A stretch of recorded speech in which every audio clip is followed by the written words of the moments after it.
নমস্কার বন্ধুরা, আমার চ্যানেল ও পেজে সবাইকে স্বাগত।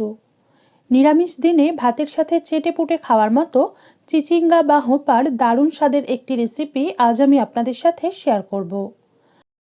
চিচিঙ্গা ও আলুর নিরামিষ আর দারুণ স্বাদের এই রেসিপিটি বানাতে প্রথমেই 300 গ্রাম ওজনের একটা চিচিঙ্গা আর আলুর খোসা ছাড়িয়ে এইভাবে কেটে রেখেছি। তারপর কড়াইতে অল্প একটু সর্ষের তেল গরম করে নিয়ে এর মধ্যে কয়েকটা বড়ি দিয়ে লালচে করে ভেজে তেল ঝরিয়ে তুলে রাখব। এবার ওই তেলের মধ্যেই চিচিঙ্গার টুকরোগুলো দিয়ে অল্প একটু নুন মিশিয়ে হালকা করে ভেজে তুলে নেব।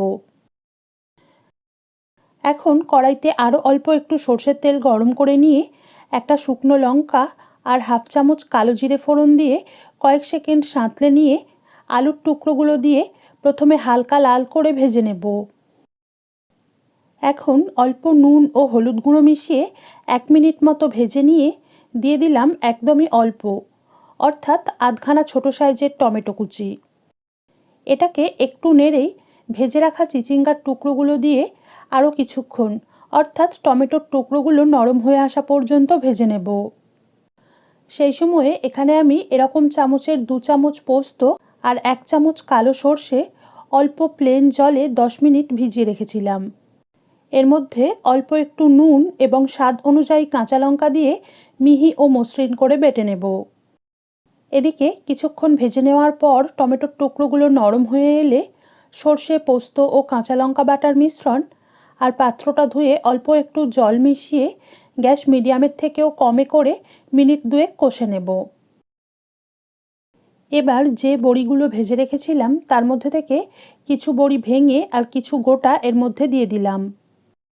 আর এই পর্যায়ে আলু ও চিচিঙ্গা প্রায় 70% সিদ্ধ হয়েই এসেছে। তাই যাতে পুরোটা ভালোভাবে সিদ্ধ হয়ে যায় তার জন্য অল্প একটু গরম জল মিশিয়ে এটাকে ঢাকনা দিয়ে গ্যাস কমিয়ে রাখা অবস্থাতেই 2 থেকে 3 মিনিট, অর্থাৎ সব সবজি সিদ্ধ হয়ে তরকারিটা মাখা হয়ে আসা পর্যন্ত ফুটিয়ে নেব। তারপর ঢাকনা খুলে আলু ও চিচিঙ্গা সিদ্ধ হয়ে বড়ির টুকরোগুলো নরম হয়ে এলে দিয়ে দিলাম টেস্টটাকে ব্যালেন্স করার জন্য সামান্য কয়েকটা চিনির দানা। তবে এই রেসিপিতে চিনি দেওয়াটা পুরোই ঐচ্ছিক, আপনারা অপছন্দ করলে বাদ দিতে পারেন। এটাকে মিশিয়ে নিয়ে একটু নেড়েই স্বাদটা চেখে দেখে প্রয়োজন হলে অ্যাডজাস্ট করে নিয়ে সবশেষে অল্প একটু কাঁচা সর্ষের তেল ছড়িয়ে গ্যাস বন্ধ করে এটাকে কিছুক্ষণ ঢেকে রেখে নামিয়ে নিলেই আজকের রেসিপি পরিবেশনের জন্য তৈরি হয়ে যাবে।